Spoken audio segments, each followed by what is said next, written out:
Hello again, and welcome back to RPG Maker MZ tutorial. My name is Regicide, and today we're going to do event applications. So if this is the first time seeing this video, please do have a look at the previous ones in the playlist. That will help you understand a bit more what's going on and how to create your own RPG through using RPG Maker. So let's click on continue. And today we're going to do step 9, 10, 11 of the tutorial. So we go to help, we click on the tutorial, and we click on step 9, event application 1, notice board. Start the tutorial. We then we click on the top. Sorry, we say yes. We click on the folder. We open our previous project. We go to Potato Land, and then we have our project loaded. In the last episode, we created the item shop at the bottom here at 8:25 and the inn at 23:16.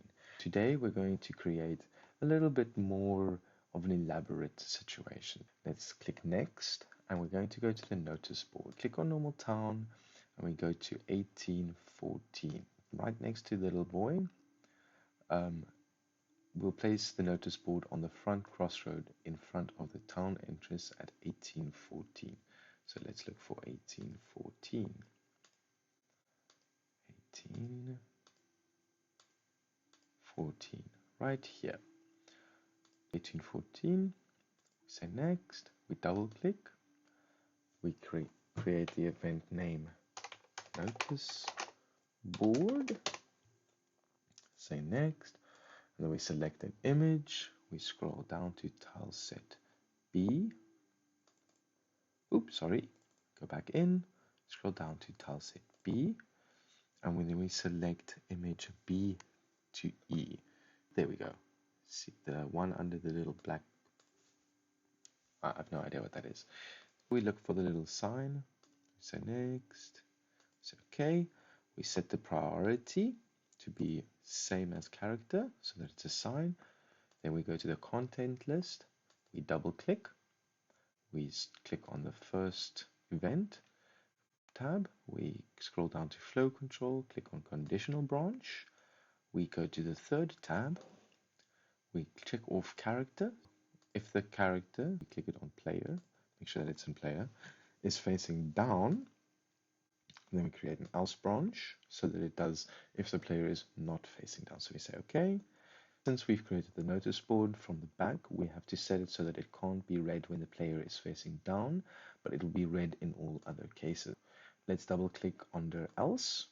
We say show text. We just leave this empty. We say backspace, and we put I believe that is smaller than sign, larger than. I might be I'm an idiot. I have no idea.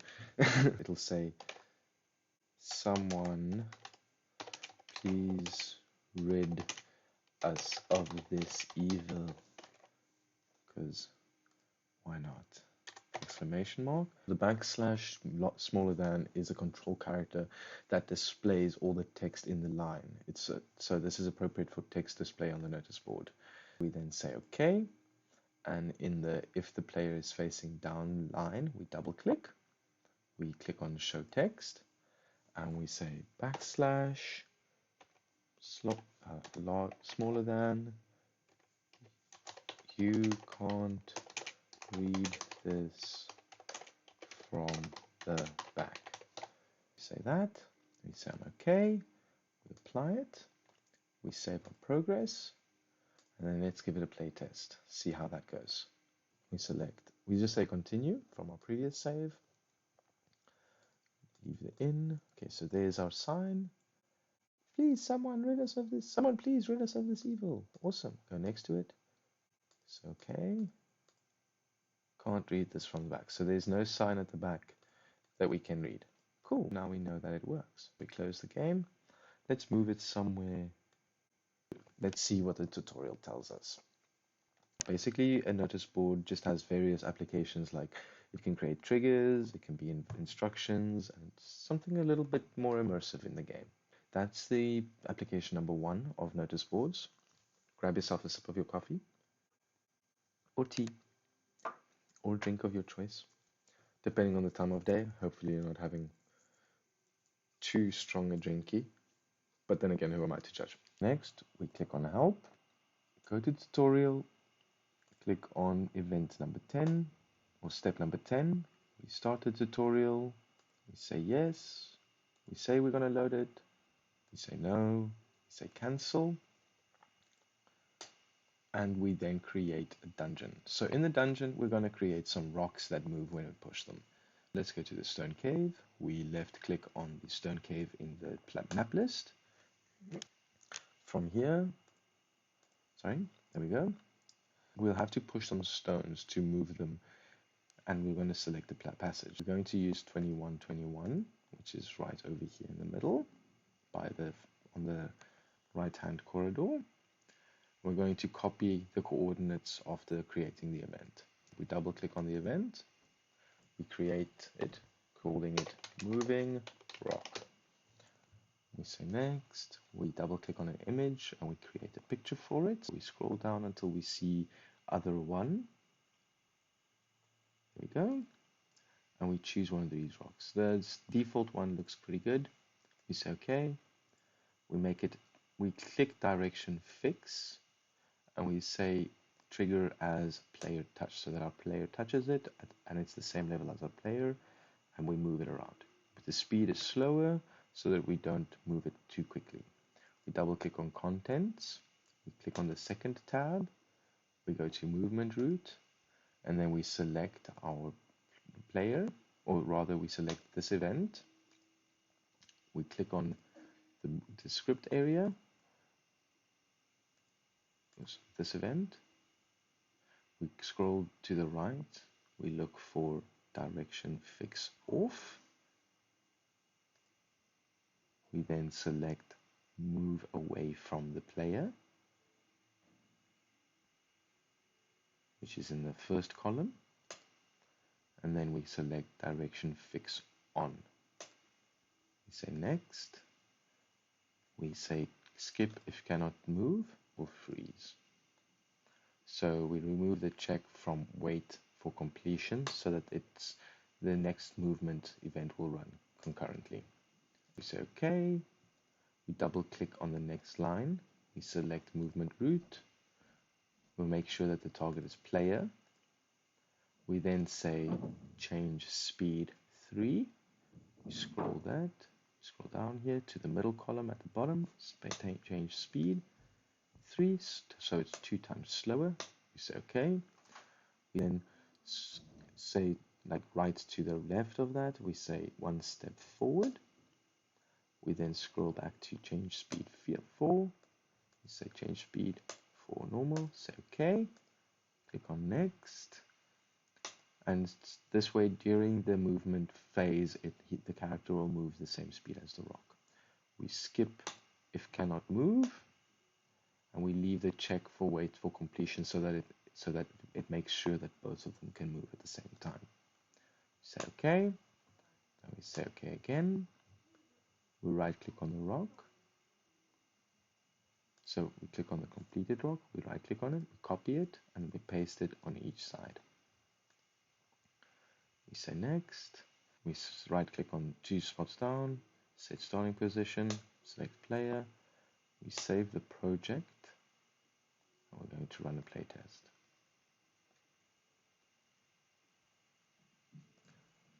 So this time we're going to start in the cave, just testing. There we go. Our rocks move. Awesome. They can move in any direction as long as there isn't an obstacle in the way. So this one is stuck now, no moving it.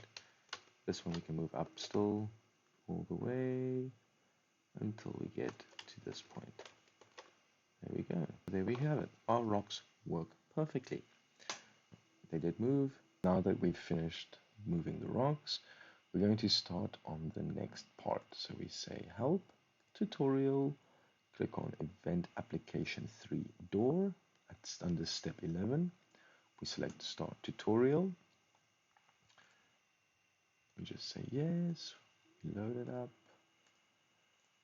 And next we're going to make a setup that opens a door with a lever. We're going to place the door at the corner of 30 and 15 over here, and the switch at 2816.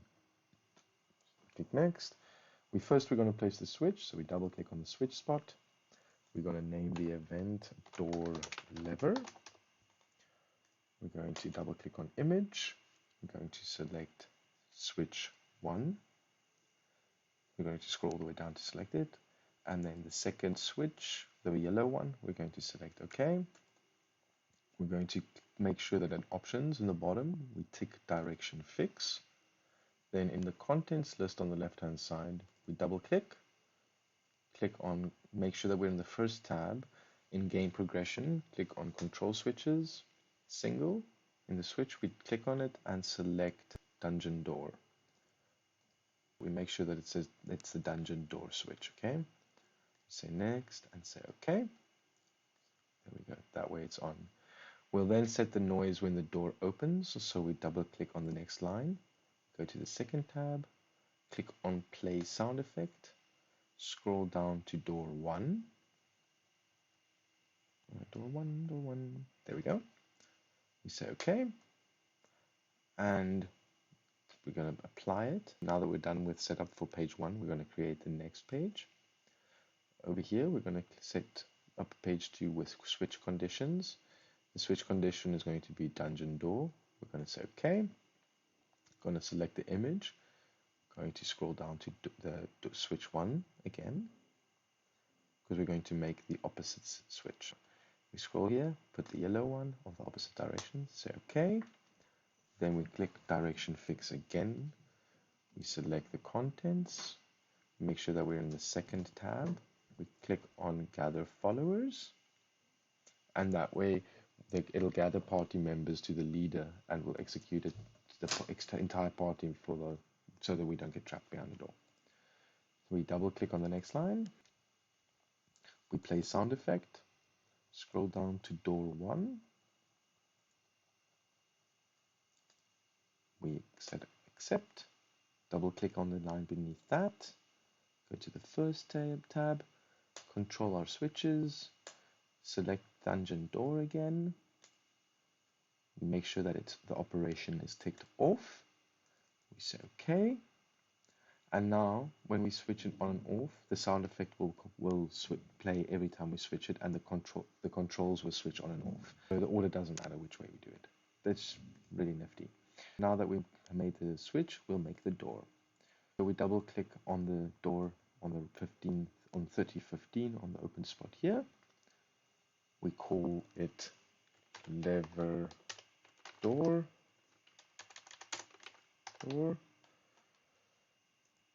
We create the image, so we scroll down to door 1. Where is it? That's the science fiction doors. They are pretty cool looking though. And yeah, let's choose some cool looking. Let's check. Maybe not door 1 necessarily. How is gate 1? Maybe a bit big. I think door 1 is good. Let's choose a good looking door 1. So we'll choose this one, and then do the opposite one on that side. So we say OK. We make it direction fix. We open up the contents. We show text, and we shall say, you know where I'm going with this. You shall not pass. There we go. We say OK. Create a new event page. Condition, we create the switch. So we take off conditions for the switch. We make sure that we make sure the dungeon door is selected. We say OK. And there we go. That's all we need to do. Because if the door is closed, it'll say you shall not pass, and if the door is open, it's open. We say OK. And then we close it. We right click on the image. We copy. We right click next to it. We paste. And then we right click on it again, on the new one, we edit it, double click on the image, we do a few to the right, we select the reverse, we say OK, we apply it, we say OK again, and then if we look, There, it looks like they're one door. So we then save our project, we run a playtest, and then let's start a new game from the last spot. We have our boulders, nice, nice, very nice, very, very nice. We have our door, which says you shall not pass when we try to enter, nice. And then when we flick the switch, the door goes away and we can pass. Fantastic. We can close the game and we can then start making more complex events using switches like this, such as the previous, the video number 4, where we did all the different switches for quest activities. So we'll go into more detail on that when we do a boss fight, and I'm really excited for that. And that's the end of the tutorial. Thank you guys so much for coming and watching another one. Hope you guys stick around for the next one. I'm going to be doing another 6 or 7, depending on how long it takes. But I'm going to be trying to wrap it up as I'm not going to try and rush it, but I don't want to spend too much time on the tutorial because I would like to get into the more juicy parts of the game scripting. Thank you guys again. Please don't forget to like and subscribe, and I'll see you guys in the next video. Bye.